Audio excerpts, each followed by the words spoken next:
So, David Berceli, welcome to this place and thank you for taking time for this little interview. You're very welcome. I'm glad to be here. Would you please tell us a little bit about the TRE exercises? They're very easy to learn. Okay, the trauma releasing exercises are based on a very simple principle. And the principle is that the body has various mechanisms inside itself that it knows how to experience stressful or traumatic events, and then it's able to recover from those events as well. Since these mechanisms are naturally in the body, it would make sense then that there should be an easy way to begin to evoke the recovery process just as much as there's an easy way to evoke the defensive process when we're threatened under stress or under traumatic situations. So just as the body has a natural and organic response to defend itself by contracting up or protecting itself, it also has a natural and organic response to releasing that contraction so that it can go back to a normal, healthy state.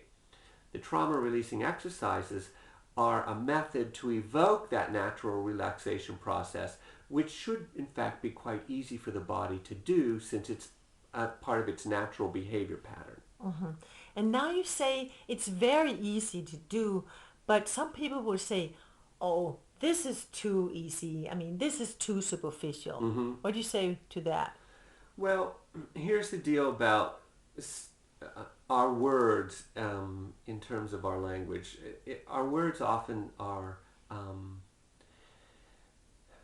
missing the mark in terms of explaining various behavior patterns in ourselves. So because something is easy doesn't necessarily mean it is superficial. It could be very easy and it could be very significant and important. Just because it's complex doesn't mean it's effective. And so we're looking for a way to try to explain something that is actually easy to evoke in the body, but actually has a great deal of complexity involved in it simply because the organism itself, meaning the human body, has an ability to take simple interventions and to use them in very effective and powerful ways for self-restoration. So, to suggest that because they're easy, they are therefore superficial, is missing the point of the ease with which the body can actually restore itself to a healthy state. So here's the example. If trauma or stress occurs and we actually squeeze our shoulders and our neck under tension, it seems like that's a superficial movement and that's easy to do. But in all honesty, there's a great deal of complexity in terms of the neural pattern that's evoked, the chemicals that are created, and then the movement of the muscle tissue itself. So a simple movement like that is actually a rather complex, involved movement in terms of the body behavior pattern. Okay. But since we're working with trauma and stress, and especially working with trauma, is it safe or do we have a risk of re-traumatizing our clients? This is a discussion that's been taking place in the field of psychology and counseling for many, many years. So I want to try to help grasp the complexity of this and the simplicity of this so that we see the whole range in the discussion. First of all, if a client has a trauma re-evoked, that could happen quite simply with any type of therapeutic intervention, even with cognitive counseling.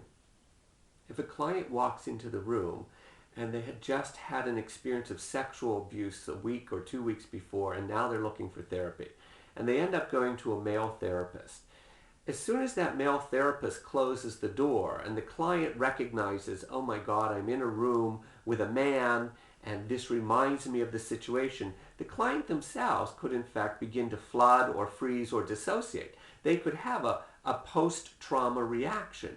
Now that's not saying that the therapist has re-traumatized the client. It's just that the circumstances itself caused the client to re-evoke the anxiety inside themselves, which became a re-traumatizing of themselves. So in any form of therapy, any type of intervention with someone, a person can actually re-evoke a traumatizing situation, but it doesn't mean that that was done by the therapist that was involved. So that's one angle of it. For a client to ever re-evoke any type of trauma, there has to be some cognitive pattern or neurological pattern in the client that's producing that behavior or that result. So clients always freeze, flood, or dissociate if that was the behavior pattern that they used during their traumatic or stressful events in the past. It's now become a learned defensive pattern that the individual will continue to use because in the past it kept them safe. And so according to the neural function of the brain, in the present moment, if they suspect there's danger or they interpret a situation as dangerous, they'll use the same behavior response. It's simply a learned reaction. So they continue to re-evoke their own traumas. Now that's generally how the defensive patterns work.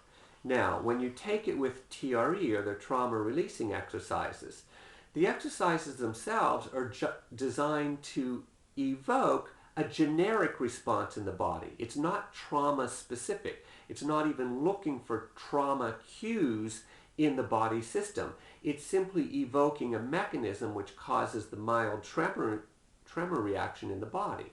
And when that mechanism gets evoked, if the client feels frightened by that, then they may re-evoke or reinitiate their initial traumatic defensive response. That is not the same as re-traumatizing the client, because re-traumatizing has an implication in it that something was done that caused them to have a reenactment of the trauma.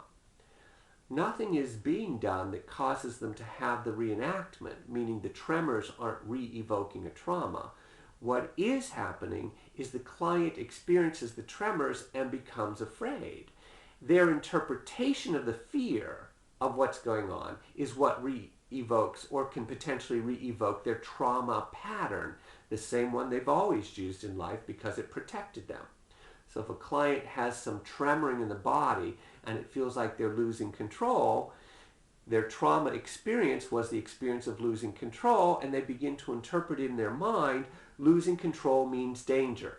In this situation, losing control doesn't mean danger, it actually means safety. And so that's what we try to lead the client to. That's part of restoring their healthy sense of self, is leading them from interpreting movement of relaxation in the body and letting go of control to reinterpret that from being potentially dangerous, which is their re-traumatizing pattern, to saying, no, now you can lose control and it's a safe environment and you don't have to keep interpreting losing control as a danger and therefore re-evoking your own trauma experiences over again. So what we're talking about is helping moving the client. So any type of intervention with a client who's traumatized, that could be simply a word that I say if I'm doing cognitive therapy with them, and I use the word or the phrase blue eyes. And if blue eyes were the color of the eyes of the person that had abused the client, just using that phrase could cause the client become anxious or nervous or re-evoking their own anxiety, although the therapist had nothing to do with it except help leading the client through the process of trying to relieve the stress and anxiety around the concept of blue eyes, which the client sees as frightening or dangerous.